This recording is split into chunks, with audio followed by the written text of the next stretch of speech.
Ahora vamos a dar paso a la siguiente disertación, la teledermatoscopía, implementación de un proyecto en Santa Fe, allanando distancias y falta de especialistas, a cargo de los doctores Gabriel Salerni y Carlos Alonso. Ellos pertenecen a la Universidad Nacional de Rosario, al Hospital Provincial Centenario y Diagnóstico Médico Oroño también de la ciudad de Rosario, y son integrantes del Comité de Teledermatología de la Sociedad Argentina de Dermatología. Así que bienvenidos Gabriel, bienvenidos Carlos, los escuchamos. Bueno, muchísimas gracias por la invitación, Nuria, Karina. Voy a presentar yo, Carlos está justamente en el consultorio de al lado, pendiente para la discusión. Voy a ir a compartir la pantalla, supongo que ahí se ve. Sí, se ve perfecto. Voy a checar un poquito esta imagen, que si no queda medio... Bueno, básicamente la dermatoscopía, esto repasamos muy brevemente, es una técnica de examen in vivo, no invasiva, que nos posibilita ver estructuras no visibles a simple vista. Y esta es la enorme ventaja de la dermatoscopía, es tratar de hacer diagnóstico mejorando la precisión diagnóstica o mejorando la sensibilidad diagnóstica en aquellas lesiones que podrían no verse sospechosas desde el punto de vista clínico.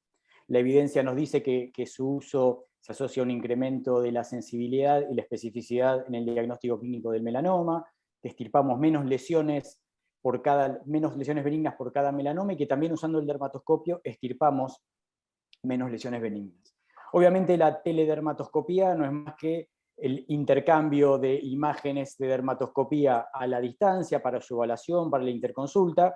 Hoy en día es una herramienta sumamente útil y muy fácil, o sea, hoy los dermatoscopios son fácilmente acoplables a cámaras fotográficas, ni que hablar a los teléfonos celulares, donde directamente la imagen podemos enviarla. La teledermatoscopía obviamente es una extensión de la teledermatología, básicamente se basa en la modalidad store and forward, o sea, tomamos imágenes y las enviamos para un posterior análisis. Se ha demostrado que quiero ver si puedo eliminar un poquito esto, perdón, bueno, que incluir imágenes dermatoscópicas en la teleconsulta incrementa la sensibilidad y la especificidad, tiene un rol fundamental en las decisiones de triage, mejorando los tiempos de espera, y esto que decíamos un poco para la dermatología en vivo y en directo, o sea, menores NNT, o sea, number needed to treat, el menor número de lesiones benignas que necesitamos extirpar para poder tratar un melanoma. Se ha establecido que tiene un acuerdo interobservador de moderado excelente, o sea, la mayoría de los estudios que reportan la sensibilidad y la especificidad en dermatoscopía, en cierto modo se basan en la evaluación en una pantalla de computadora de lesiones. Obviamente hay un riesgo cuando hacemos screening de la población, que es esto que se llama el unimaged melanoma, o sea, esa lesión que nunca nos llegó porque nunca la vieron, porque nunca se le tomó una fotografía. Y hay un punto interesante en el que se está evolucionando, es los servicios de dermatología directamente al consumidor. O sea, hay lugares donde, por otros poderes adquisitivos, los dermatoscopios ultra sencillos, que tienen un costo a lo mejor de $40, son accesibles, y hay plataformas en las que se le envían las imágenes al médico especialista. Obviamente un poco cómo fue aceptado esto, si la teledermatoscopía está preparada para reemplazar el examen cara a cara. Se ha hablado que la puntuación de la aceptación media disminuyó durante el seguimiento, es como que inicialmente la gente lo aceptaba mucho y después caía un poco los niveles, pero lo que demostraban es que todos estaban satisfechos en gran medida y que volverían a utilizar la tecnología. Y con respecto a la performance específicamente de la dermatoscopía, este es un estudio obviamente son todos muy recientes del año pasado, y fíjense en el primer escalón, donde vemos la teledermatoscopía versus la histopatología, los niveles de sensibilidad y de especificidad, y cómo esto es superior al examen clínico, y al examen clínico, bueno, con la teledermatoscopía. Pero básicamente lo que nos interesa es sobre la histopatología, que sería el gold estándar, cómo tenemos niveles de sensibilidad y especificidad cercanos o incluso superiores al 90%. Obviamente la pandemia modificó un poco todo, y ahí es donde lo vimos todo, o sea, consultas de WhatsApp por todos lados, incluso de los mismos colegas, y estos son capturas de pantalla de cosas que nos iban llegando, con imágenes de pésima calidad, con dermatoscopios que ni siquiera estaban centrados, con esta calidad de imágenes y tratando de hacer un comentario. Realmente acá era completamente inviable, más allá de la informalidad, que esto ya nos lo habló Esteban recientemente. Obviamente las imágenes tienen que tener cierto estándar y cierta calidad, y esto también es del grupo australiano, bastante reciente, donde obviamente hace una especie de checklist y hay cosas que debemos cumplir. Si no es tomar una foto y sin la orientación adecuada, sin la mínima iluminación, con un color de fondo que puede distraernos. Las imágenes dermatoscópicas tienen que estar centradas, tienen que tener cierto foco y profundidad también, que obviamente es sumamente sencillo cuando uno tiene nociones mínimas de fotografía. Y obviamente, yendo un poco a nuestra experiencia, nosotros tenemos establecimos dos programas de teledermatoscopía, lo que llamamos evaluación de lesiones puntuales y el proyecto piloto de seguimiento de pacientes de riesgo a distancia. Con respecto a las evaluaciones puntuales, para esto un poco con la normativa y darle un marco de seriedad, diseñamos una app que la teníamos tanto para Android como para iOS, y básicamente es muy sencillo con estos dermatoscopios que yo insisto, o sea, son muy económicos en el exterior, probablemente no con los ingresos que tenemos en nuestro país, pero estamos hablando de un dermatoscopio que estaría cercano a los $30. Y obviamente se pueden adaptar específicamente a algún modelo de teléfono, como lo eran en aquel entonces, o con un sistema de bisagras para cualquier teléfono celular.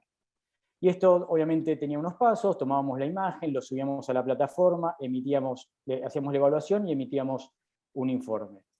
Y esto obviamente cada uno tenía un usuario, y ahí es donde la persona que recibía la información tenía el historial de solicitudes, los informes que le quedaban pendientes, y bueno, y esto era un poco cómo funcionaba. Ahora después vamos a hacer que esto fue un proyecto que se hizo en el sistema público, donde los médicos de atención primaria tomaban las imágenes clínicas, nos daban los datos y nos pasaban la información. Así era un poco como nos llegaba: una queratosis seborreica irritada, un nevo melanocítico con un patrón de tipo congénito. Y aquí tenemos un collage de imágenes tomadas con estos dermatoscopios sumamente económicos, pero que con nociones mínimas de fotografía podíamos tener información sumamente interesante para tomar decisiones. A veces la dermatoscopía no nos permite hacer un diagnóstico de certeza de lo que estamos viendo, pero sí nos permite hacer un manejo de certeza y definir si esa lesión requiere ser remitida con urgencia para extirpación. Y con respecto al seguimiento de pacientes de alto riesgo, hicimos un proyecto piloto con la ciudad de Reconquista, a 500 kilómetros de Rosario.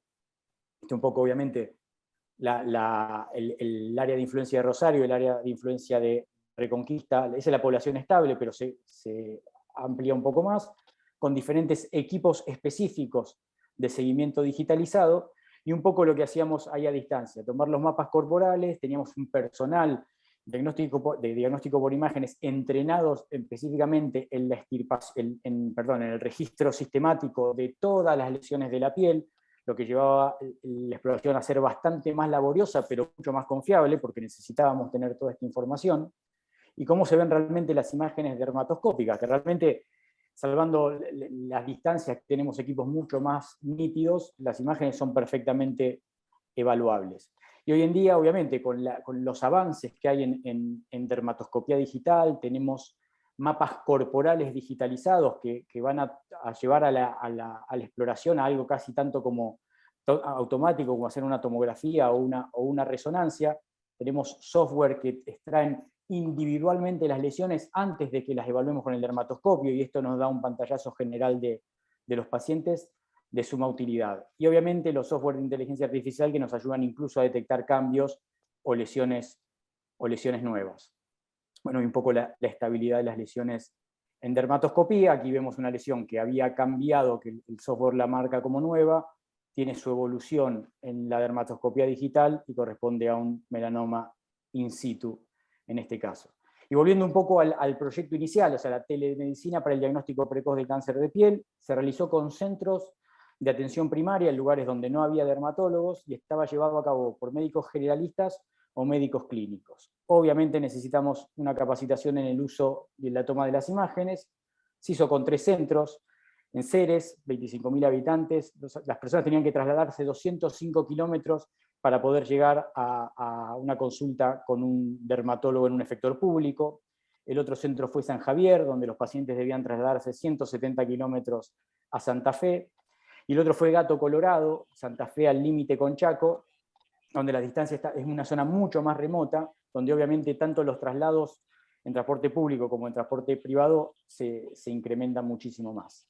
Y esto es un poco las capturas de pantalla de lo que fuimos recibiendo: un nevo congénito, una queratosis seborreica, un carcinoma vasocelular, otro carcinoma vasocelular en la misma... Perdón, Sí. el tiempo, acordate el tiempo. Sí, ya estamos.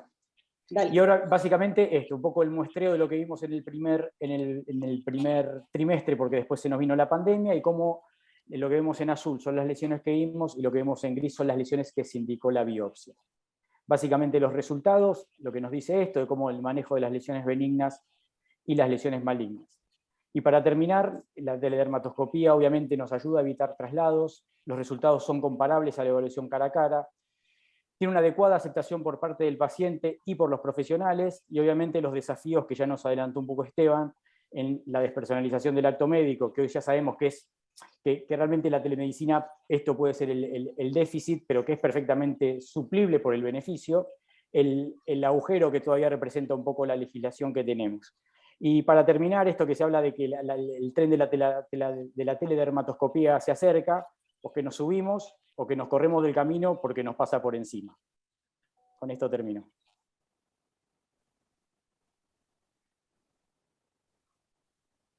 Bueno, muchas gracias, Gabriel. Es sumamente interesante el tema. Ustedes desarrollaron un trabajo que la verdad es un trabajo hermoso, venciendo barreras. Hola, ¿se escucha?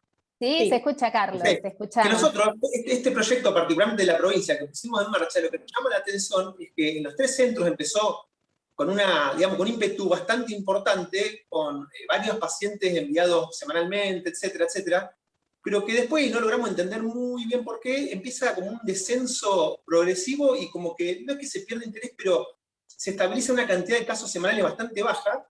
Y bueno, quizás, les comentamos a ustedes para ver si también tienen experiencia en estos temas, si entre todo encontrar una explicación de por qué esto empieza con un furor, con todo el mundo el paciente motivado, los médicos motivados, y de repente después empieza un declive y una digamos, reducción a una digamos, no mínima expresión, pero sí una cantidad menor de casos y a perder un poco el fundamento que es tener mucha cantidad de pacientes, ¿no?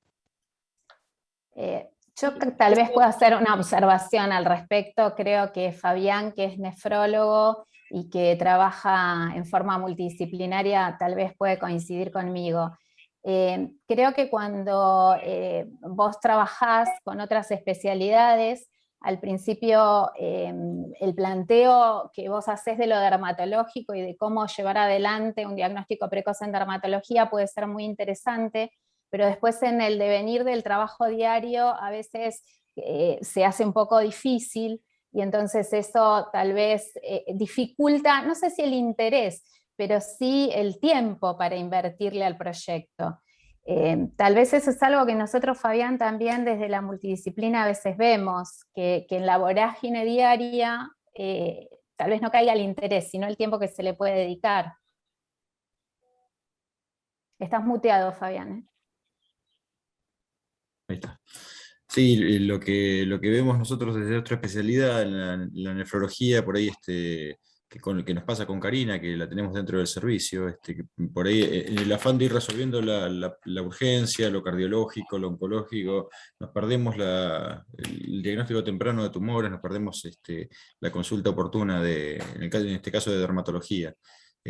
No sé si ocurrirá lo mismo, no sé cómo es la situación particular de las zonas, pero con los pacientes del interior nos pasa eso, a veces el médico local abrumado por la urgencia por ahí para todo esto que busca prevenir, busca un efecto en el largo plazo, por ahí a veces se pierde un poco.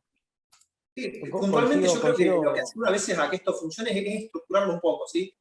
En uno de los centros, uno de los doctores había dejado una hora semanal y la dedicaba particularmente a esto, hacía consultorio virtual de lesiones cutáneas. Obviamente se mezclaban patologías, digamos, no tumorales, etcétera, pero eso era como un flujo más o menos constante de casos, porque la gente tenía como un lugar y un tiempo para eso. Ahora, este doctor, obviamente, con el tema del COVID, tuvo que dejar eso y lo mandaron de los pelos a atender COVID, y eso se cortó. Pero quizás una forma sería estructurar un poco tiempo y horario para este tipo de consultas puntuales. Seguramente, seguramente. Eso hace más fácil que puedas organizarte además con los pacientes. Exactamente. Bueno, Nuria, si te parece, seguimos. ¿Seguimos? Muy interesante. Muchas gracias, Carlos y Gabriel. Karina, hay un mensaje Sí. del público Bien. también, que faltarían campañas de concientización para hacer este tipo de chequeos, como más información para que la gente sepa que existen y los pueda pedir. Sí. Eso también lo tenemos que tener en cuenta. Totalmente. Bueno, Totalmente. seguimos.